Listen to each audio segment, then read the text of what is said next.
Hello, and welcome to episode 52 of Design Curious Podcast.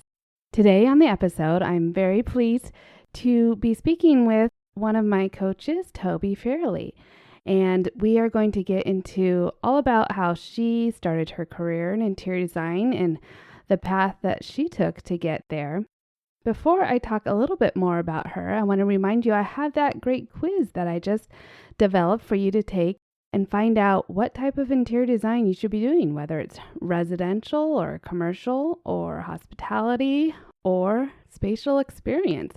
So go over to the podcast episode, and in the show notes, you'll find the link to that quiz. You can also find the link to the quiz on my Instagram at @OurWordDesign under the bio links. And while you're there, send me a direct message to let me know that you're listening to the podcast and which episode is your favorite. In the show notes, you'll also find the links for those downloads that I have created for you to help you get started in your career. So now let me tell you a little bit more about Tobi Fairley.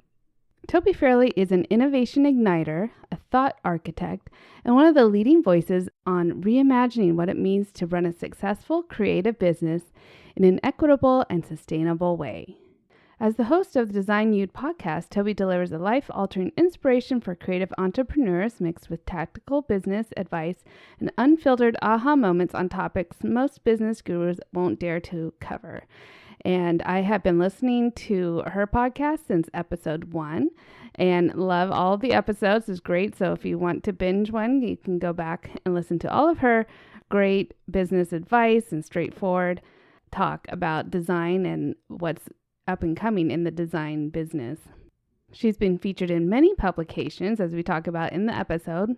And when Tobi's not running her high-end residential interior design firm, leading her online membership community for ambitious creative professionals, Design You, or recording an episode for her top-rated podcast, you can find her working on her upcoming book, thinking deep thoughts about how to change the world, painting, or curled up with a few good books and spending time with her family and 2 pups. Tobi lives in Arkansas with her attorney husband and teenage daughter who's just gone off to college. So let's hear from Tobi. You're now listening to Design Curious, a place where you, creative one, are here to learn about what it really is like to be an interior designer. And I'm your host and mentor, Rebecca Ward.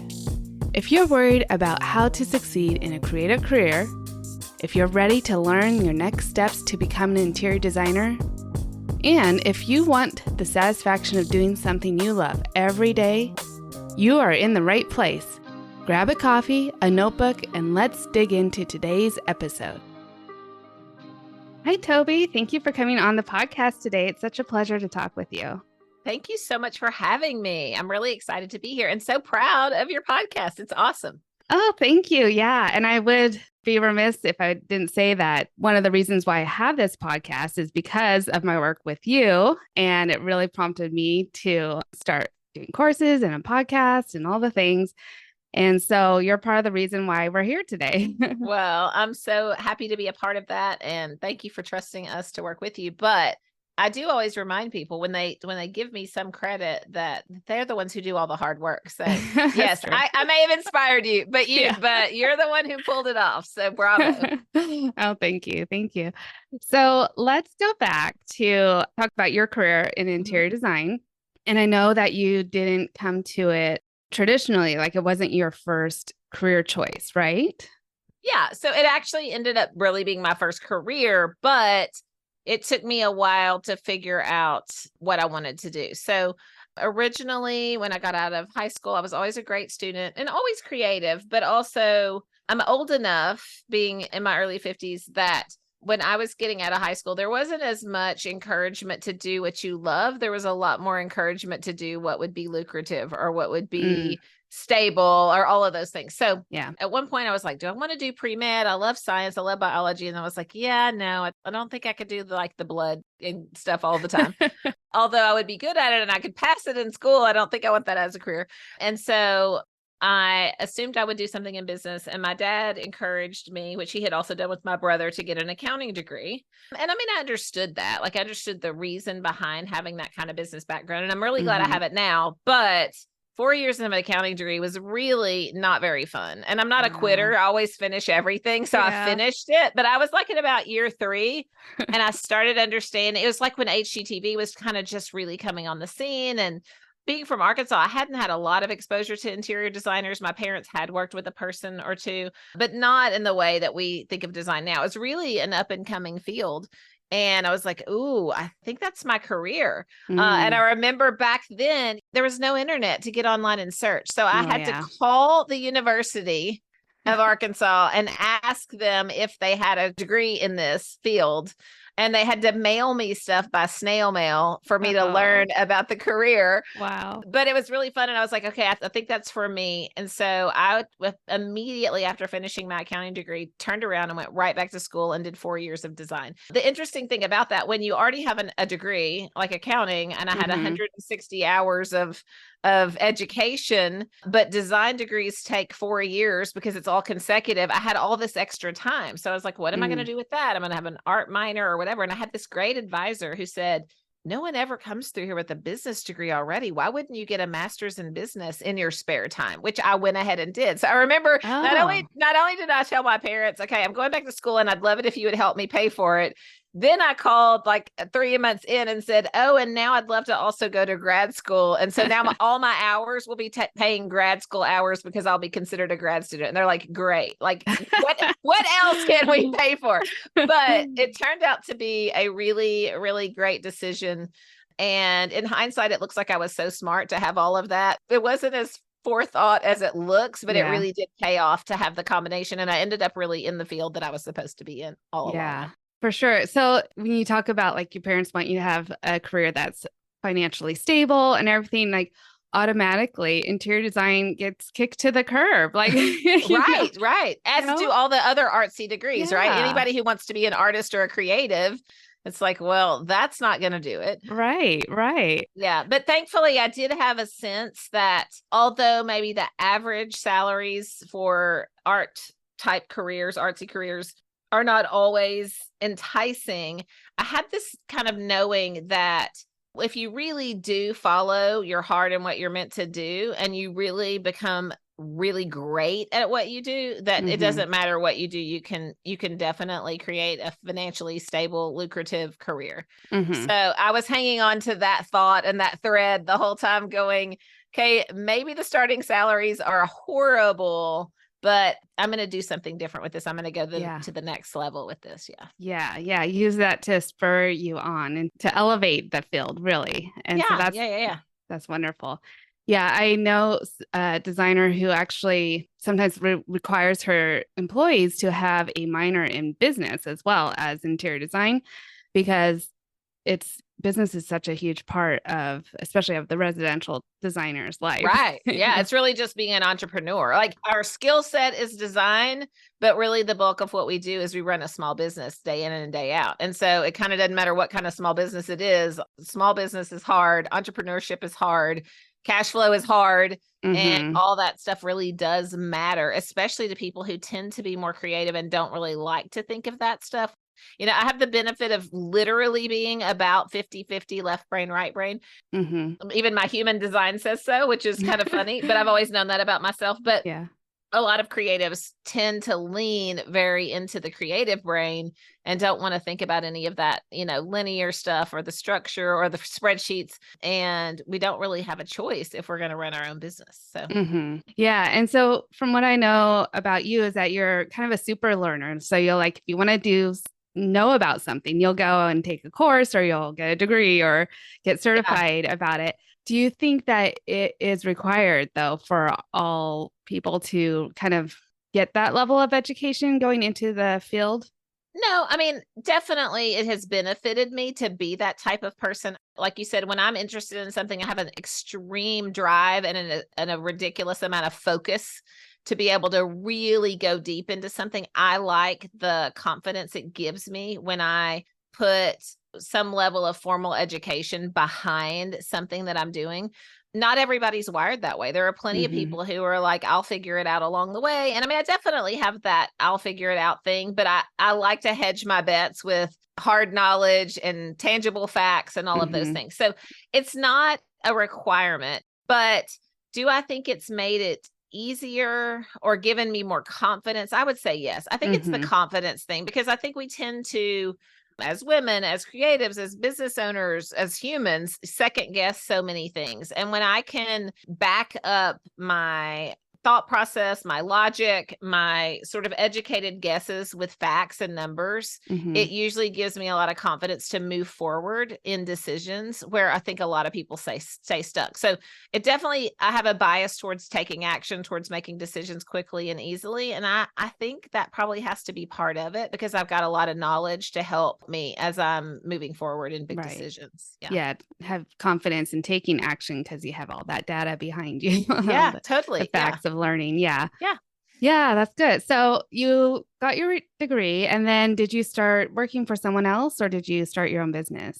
Yeah, so that's an interesting story. So when I finished my degrees after 9 years, literally, I could have been a doctor. I just chose not to be one because I was in school for so long. So I got out of school in about 98-ish.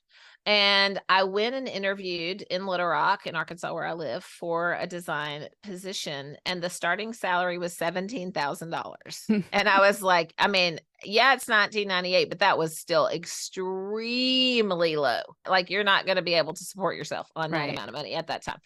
And so I had done an internship in Las Vegas that I was required to finish my degree in design and hospitality design, which was really fun. And then I had just elected to do another internship for someone who was local, I mean, in a town kind of just outside of Little Rock. And he had been a designer in New York for years. And then as he was getting older, had retired back to Arkansas, but he still had offices in both places. And so I elected to work for him for the summer, and got the taste of really dealing with some very high-end clients and what that was like. Thankfully, I did have those two experiences. I don't recommend necessarily people not working for other people like I did. But after interviewing and hearing those starting salaries, I was kind of like, you know what? I come from an entrepreneurial family. My dad runs a family-owned business and has my whole life. I think I'm just going to rip the Band-Aid off and jump in. I was single at the time, even though I was like 28. And I was like, if I can't afford to eat, I can always drive over to my parents' house and they'll at least feed me. So I think I'm going to wing it. And I actually, though, ended up opening a little shop, a little like retail space. It was fun. I'm just got back in retail. We can talk about that in a minute. And I haven't been in it for 14 years, but I do really love that whole experience, as so many creatives do, of being a shop owner and a shopkeep, even though it's also sometimes not something I recommend. But it was a great way to start, because for people that didn't know me, I had other things to sell and I could build relationships. And so I started with a little shop. I started outside of Little Rock in a little community because I couldn't afford the rent here. But I found myself working here more often than not, which is our biggest city in Arkansas, for friends, parents, people I knew in college, that kind of thing. And it just kind of went from there. So I did start off on my own right out of the gate. I think my business was incorporated in 1999. So I did those internships for a few months and then I jumped right in. So yeah, and learned school of hard knocks, made all the mistakes, did all the things, spent all the money, overspent, all the stuff. So, So I know that you do a lot of coaching now. Did you seek out coaching then for yourself back then? Was that something that you were interested in? So I started my business in 99, and the first business coach that I found was a person who I think still actually is in the business, believe it or not. And it's amazing that she is, but her name is Mary Nackstedt, and she had written a lot of books, including textbooks. And one of my school textbooks was written by her. And so it was about professional practices. I had no idea that she ran these mastermind groups. And I was studying for the NCIDQ exam, and I was using her book to study. And I got to the very back of it, and there was like this back page that had a flyer for these like little mentorship groups she had. And I remember calling the number. And again, this was in 2004. So I had to wait till like Monday, because this was on a weekend. I found it. I had to wait till Monday. There was no looking anything up on the internet. And I called. And I remember calling my mom, because I had stayed home. We're big football fans, and all my family was at the Arkansas-Texas football game in Austin. And I had stayed home to be responsible and study for my NCIDQ. And I remember calling my mom, and she was at the game. So at least there were cell phones then. And she could barely hear me. And I was like, I think I want to go to this thing in New York, and it's like $5,000. And she was like, what? And like, she was like, I can't hear you. And I'm like, will you go with me? And so she ended up going with me. She she paid her own way. They Yeah. let you bring a companion for like, I don't remember, like another 2,000 or 3,000 or something. And so I think 4 or 5 years, I went once a quarter and worked with Mary as my first business coach.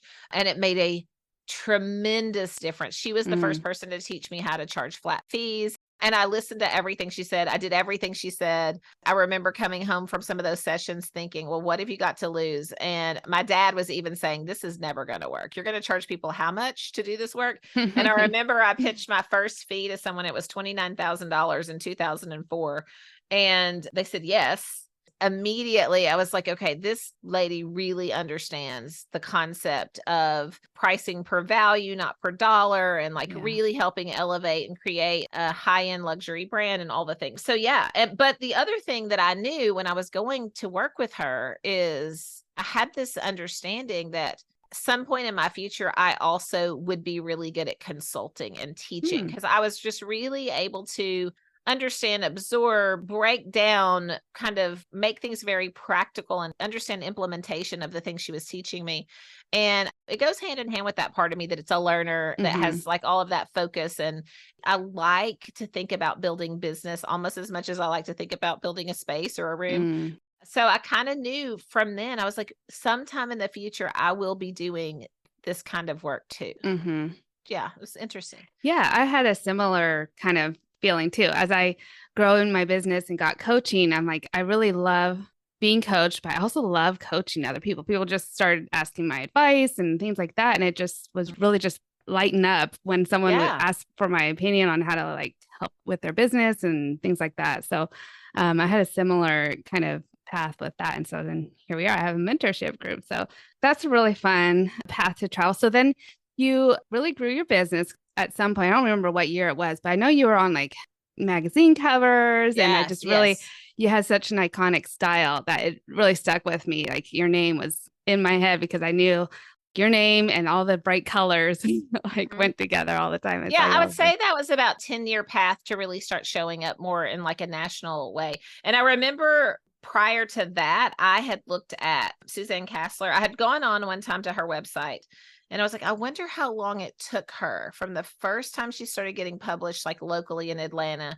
to when she was on the covers of like national magazines or had a product line or whatever. And I remember it was about 10 years. It was like from 98 to 08 or something, almost exactly.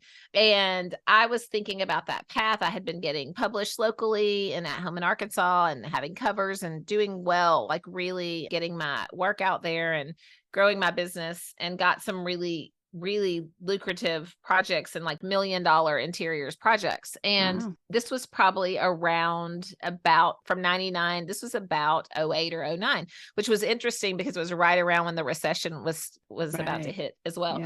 In 2009, I was named one of the traditional home new trads. And that was the first time they had brought back their list.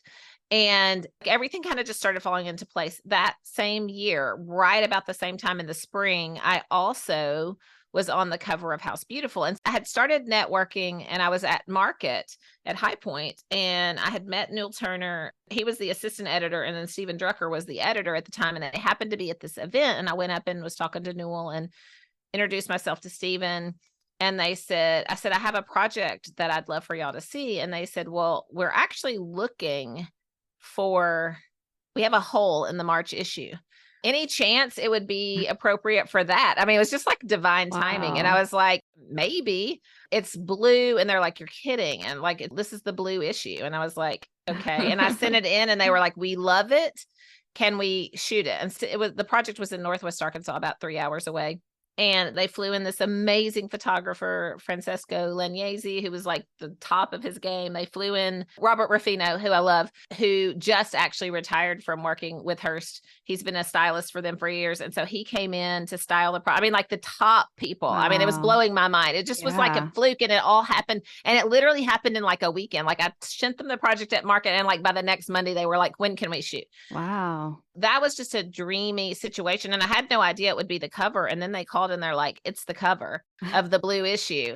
It was just one of those things that I don't know, was meant to be, or the timing was right or whatever. But it really was some very elevated work for me. It was a different level of work than I had done because I had the client, that was willing to be adventurous and that had the funds to be, and they had an art collection, and they spent a lot of money on the project. Just kind of the stars aligned. That moment was major game changer. People think if you get national publicity that you're suddenly going to have all these clients. It's not really that. It's like you have a rush of clients. People don't see the magazine and pick up the phone and start hiring you.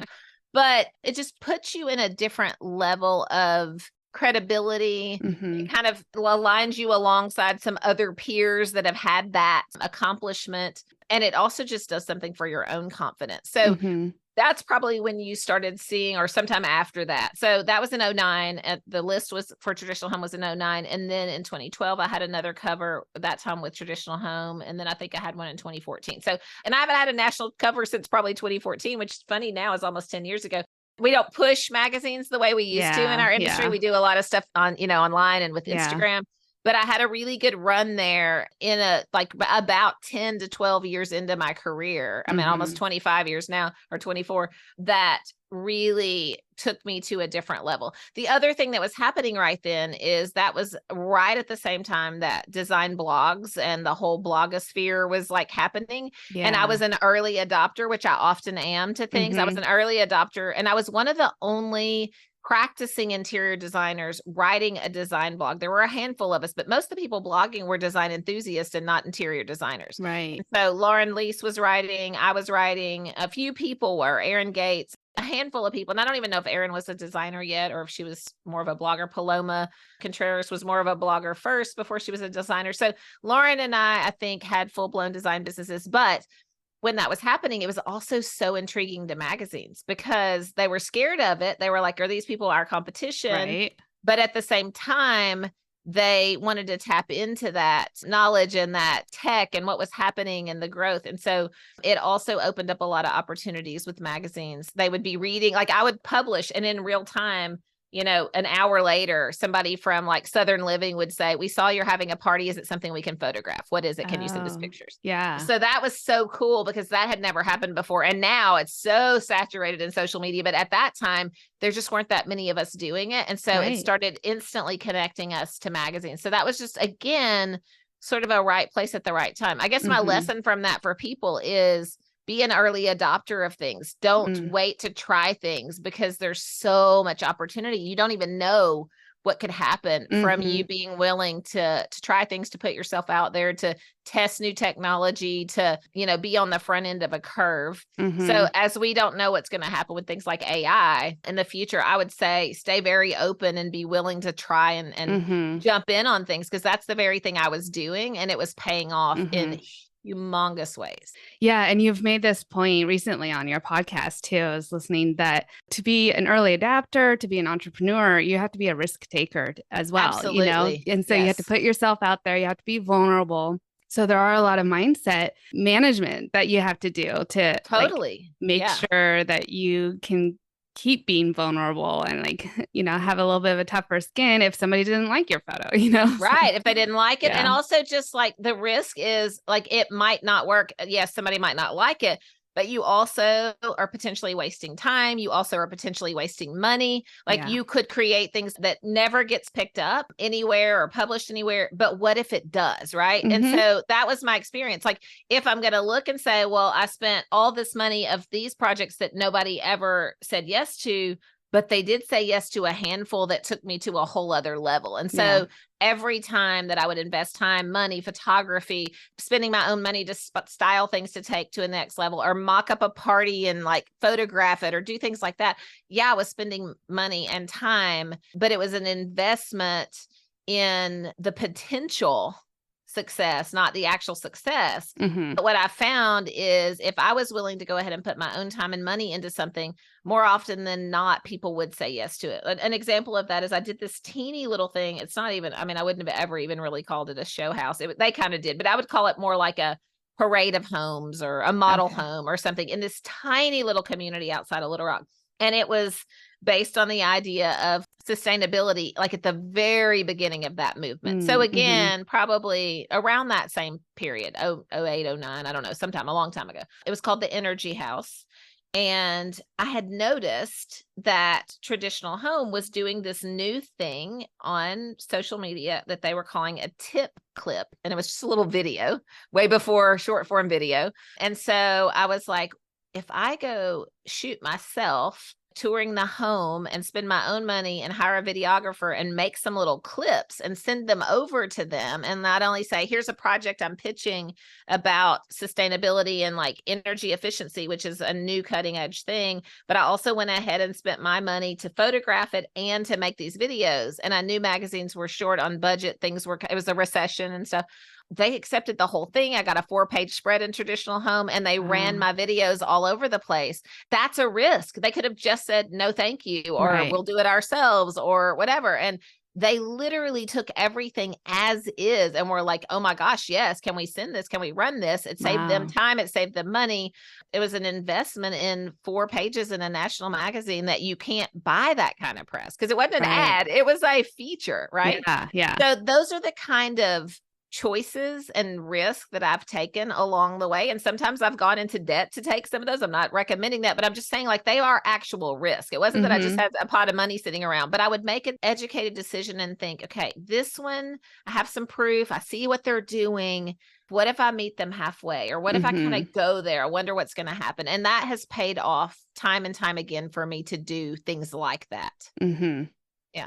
Yeah. So in that vein, let's talk a little bit about the retail side of it. So you had a store before, and then now you've got one again. Yes. Can you tell us the differences of what you did back then? And I know you closed it for a reason, for a certain amount of time. So absolutely. Yes. All of that. Okay. So I started in 99 with the shop, which was great, and a way to get people in and get people to know me. And then in 2009, so 10 years in, my design business was thriving. The recession was happening. I was starting my coaching business as a new revenue stream during the recession. And I started having design camps and things. It's really how that started. And people were seeing that on the blog and were like, oh, I want to come learn from you. At that time, the design business was carrying the retail business all the time. So people would come into shop, not really buy anything, wait for it to go on sale like people did and still do sometimes in retail stores these days. But I would get clients from it. And then I would sell, $100,000 worth of product to somebody like in their house. So realizing that the design business was where the money was at that moment, and the store was a lot to take care of and a distraction. I had a toddler. I think Ellison was she was 4 in 2009. I said, it doesn't make sense anymore to me. I'm going to close the shop. I mean, it was really kind of a trend in retail at that moment.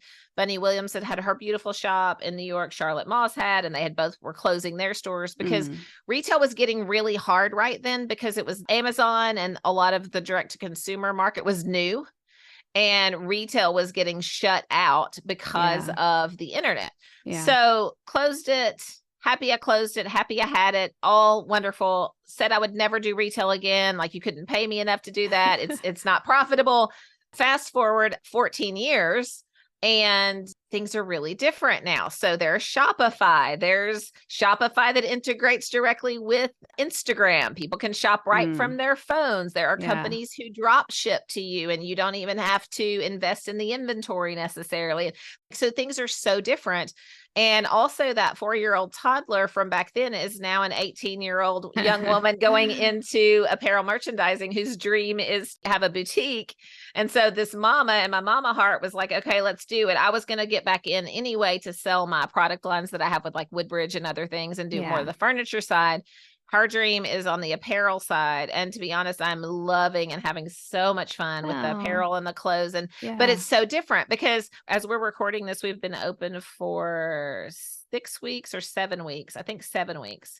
Our customers are about 40% local or Arkansas and 60% everywhere else. And every day we're shipping clothing or drop shipping lamps or art or other things to mostly right now. Our kind of hot places are Georgia, North Carolina, and places all over New York State, a couple of people in California, but like we're shipping especially all over the South. So I must have a pretty good kind of audience on social media, like in that whole Southern kind of region, because the number of people in Georgia and North Carolina that have shopped with us is pretty fun and interesting. So it's so fun to wake up now every day and be like, oh, somebody bought a top or somebody bought a pillow or somebody bought a candle, and then look and see.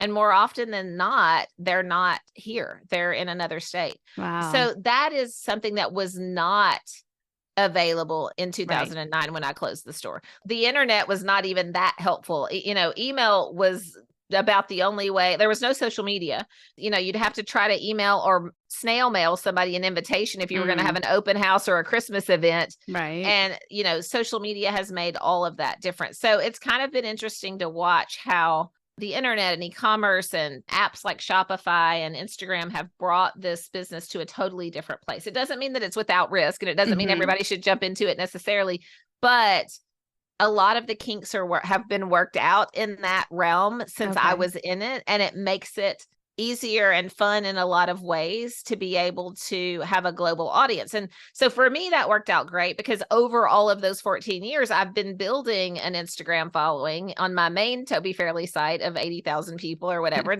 I have people all over the globe that now can shop with me, get a piece of our brand or what we're selling. And so it's kind of fun to revisit it. And I definitely eat my words to say I would never do this again because I'm right back in the thick of it, but it's a completely different animal than it was when I left it 14 years ago. Yeah. Okay. So then, so you would not necessarily discourage someone from going in to have their shop if that's something you want to do. Yeah. So it's definitely different. And back then, I was carrying $300,000 or $400,000 worth of inventory on 2,000 square feet of showroom space with high rent and all kinds of things. Now, my shop's in a teeny little town outside of Little Rock in a building my parents own that cost me basically nothing to run. And it doesn't matter where you're based anymore because you can literally ship everywhere. And most people buy online anyway. So we do get some foot traffic, but most people are just watching what we're putting on Instagram every day and saying, I want that top. I want those pillows. I want that candle kind of thing. Yeah. So definitely if you keep your cost in check, we try to aim for about 70 to 80% drop ship product on our site versus about 30% being things that we would actually inventory. The apparel, clothing, you do have to purchase the items. You can't mostly drop ship those, but it's a completely different ballgame than carrying hundreds of thousands of dollars worth of inventory and sitting and waiting for somebody to find you without even having social media that we did not have back in 09 and 99 and all of those times. Yeah. So definitely different. If you did it differently, if you did it in a way that is more conservative with your spend, I would say. And then honestly, the main thing is you just have to work it. If you're not showing up on social media every day, you're not going to sell anything. Right. The days that I get busy doing other things and we don't post, we don't sell. The days that I show up multiple times a day, like I put up a post this afternoon about some football, like game day bags. And within 15 minutes, I had sold $300 worth of something a bag to a customer. And so like if you're posting, somebody's looking if you're working your social media. And so that's such a beautiful thing that we didn't have the last time I did retail. So that's a quick turnaround. Very satisfying. I know. Isn't that fun? Post it and then you sell it. So fun. Yeah. So I think that a shop is probably one of the main alternate revenue sources that designers think about when they go beyond the one-to-one design services. But I know that you have explored a lot more than that for revenue streams, and you've coached people in this as well. So I know that like courses are one that you definitely are a proponent of, and you have a program about that now? Yes. So I've been doing coaches on the business side for a long time and fully intend to do way more on the design side.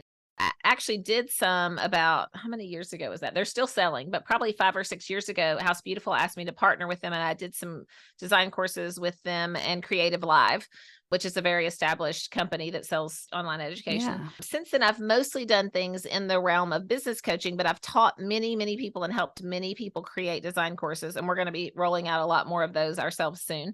They work really well with the shop, right? Teach people how to decorate and then also say, and by the way, here's where you get that like really beautiful, colorful lamp that I just taught you how to use. Yeah. But what I've watched over the years is even the people that had such a great idea, they wouldn't get around to making their course for all kinds of reasons. They're busy. They don't know how. The tech is overwhelming. Back in the fall of last year, I decided that I wanted to try something and create what I call like a container, an experience where someone would work with us or a group of people would work with us for 6 months. And at the end of that 6 months, they would have a finished course. Okay. And we would meet twice a month and also give them homework and give them like our spreadsheets and our tools and our best practices and templates of how to create modules and all the things. And so we just finished the first ever group. It's called the Online Course Incubator. I think we had 9 people go through. We want to keep it at about 10 so that we can have hands-on work with everybody. Yeah, And we yeah. just finished it. It is so fun. And we had one of our members who has she had just such a great idea and niche. She's kind of been known as the Christmas queen for years and does holiday decorating. And so she launched her course. Her name's Alyssa Berry. And as of today, I think her course has been out. This is, I think, the 10th day, 9th or 10th day. And she sold about 40 of them. So she's made like about Wow. $20,000 in 10 days, which is blowing her mind. Yeah. And not every course flies off the shelf like that. Sure. But if you can tap into something that there's a void in the market or that you really have a level of expertise, and she has done a great job over the years of working her following and having a very loyal social media base as well. So that was my goal, was to take somebody like her who kept saying, I'm going to get around to it. I promise. I know I need to. Yeah. And then create an atmosphere where they would buckle down and have some deadlines that would make them just rip the Band-Aid off and do it, even though it felt hard and like a side gig for a minute. And she did it, and she did the work, and it worked. And it's really paying off in a really short time. Wonderful. So that's really fun. So when I launched it at the end of last year and we started in January, I was like, we're going to give this a whirl. I don't know if I'll ever do this again. It's not inexpensive. It's $5,000 to do this program with us. But although, like, look at her, she's like made 4 times that back in 10 days. So not everybody's going to do that, but it's possible to pay for itself. It was so much fun and they loved it that we're going to do it again. So we're getting ready to launch another round with 10 people max. It's going to start in October. I don't have the exact dates right on me, but we're just opening up like the early sales around the time probably your podcast comes out. So August, September, we'll be selling. We'll get started in October. We'll spend 6 months together. At the end of that 6 months, if you buckle down and do your thing, you can have a finished course. We'll help you like learn to sell it and market it and all the things. And yeah, it was fun and they loved it and we loved it. And so, yeah, we're going to do it again. So. Wonderful. That's great. Just to help creatives find another outlet too. Like, so a lot of them I'm sure are designers or creative types. Yeah. Right? So they weren't all designers, definitely all creatives. There were a couple of people working in like the kind of health related space. A lot of them had like an adjacent, like your environment is a part of like their health and wellness or well-being. Or one of our people is a doctor who is helping people with aging parents. And there's a whole like interiors kind of adjacent component to it. But she also just helps you with that whole, it's called unsandwiched. And like, if you're the sandwich generation, you're in between the raising kids and the aging parents. And so like her course, I don't even think it's live quite yet, or it might be just going live. So like we had a diverse group of people. We have somebody creating a course on how to create a kitchen that helps you manage your weight, which is interesting.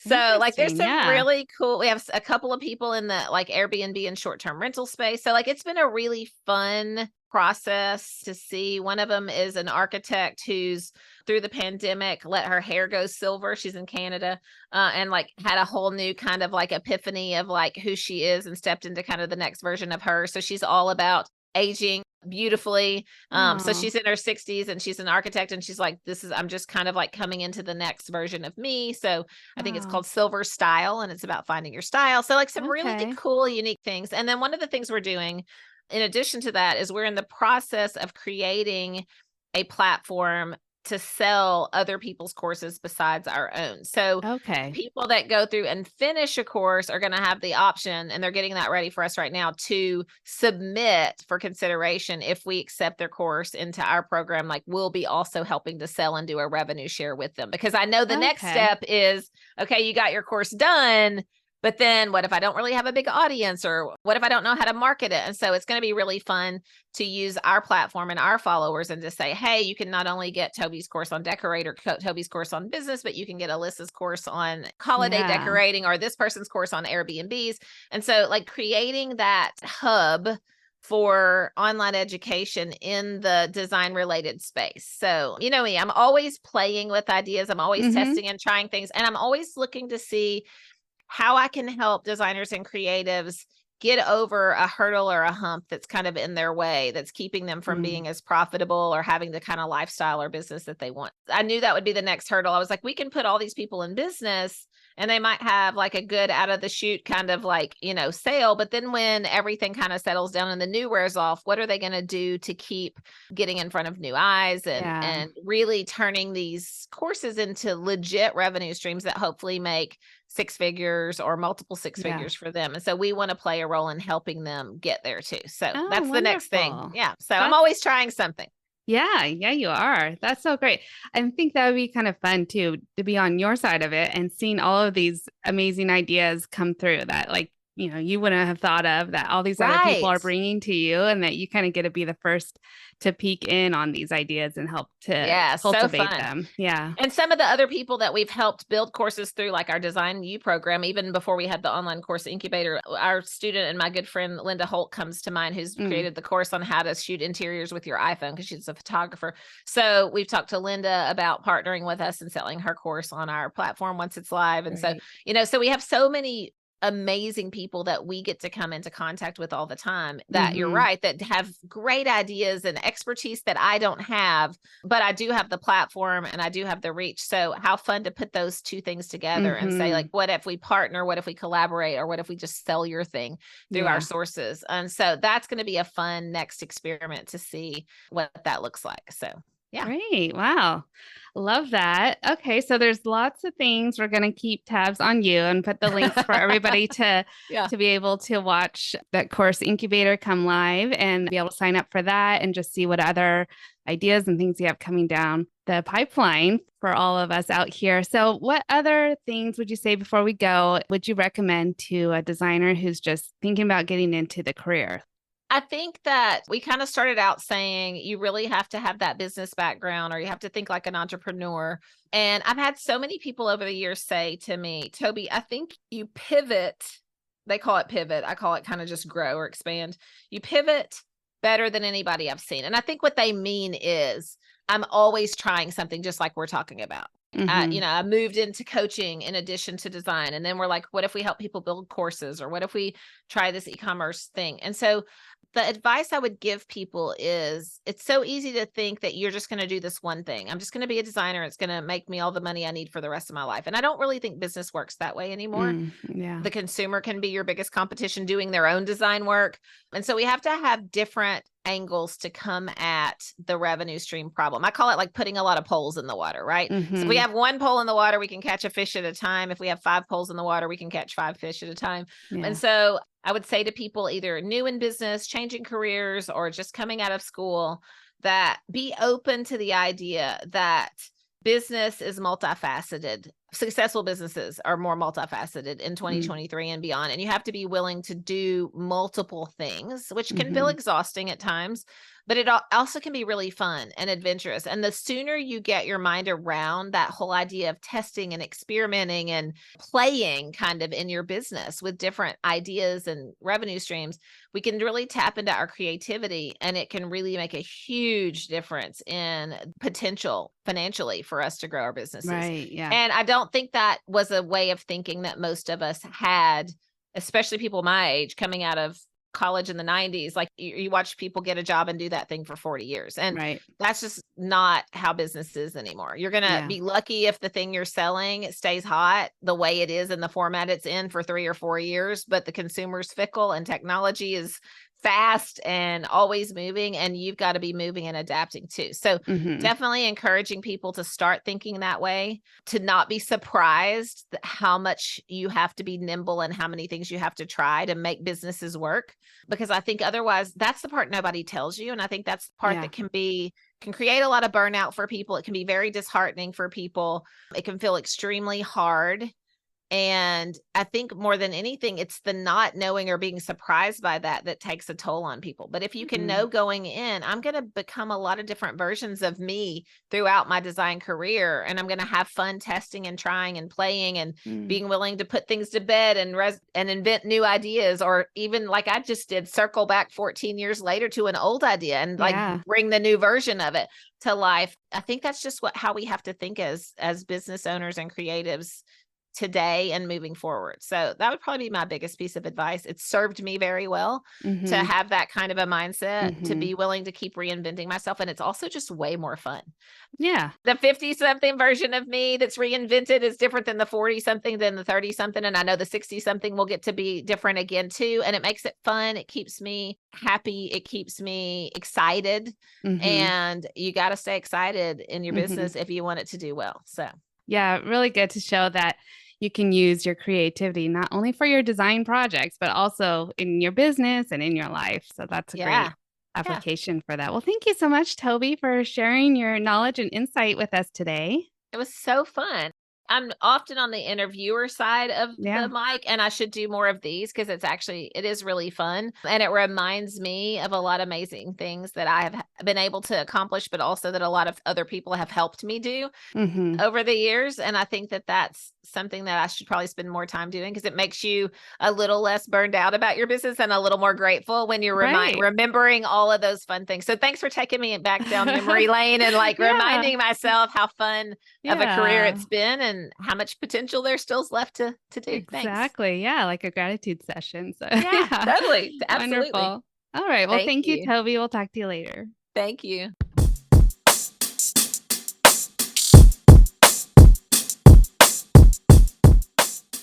I thoroughly enjoyed that conversation with Tobi. It's always a pleasure to talk with her. I have been on her podcast as well as in some of the groups in her Design You program that she had.